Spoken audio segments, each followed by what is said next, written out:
Hey guys, in today's video I'm going to show you how to change the rear shock absorbers on a Porsche 944. This is going to be the world's fastest video. Okay, so basically you got to lift it up in a safe way, take off your wheel. Right here you got a 19 millimeter, so you got to put one of these on, you throw a bar on it and you crank, right, just like that. On the inside, you're gonna take a 19 millimeter wrench. Let me show you. Right here, guys. Can you see that? There it is. You got a 19 millimeter bolt.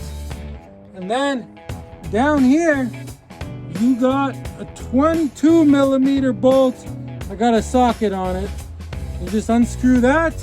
You gotta have a jack to support this, because the second you pull this out, this will drop. And then to put a new one on, it's just a reverse of the installation, guys. So thanks for watching this awesome channel with super quick videos.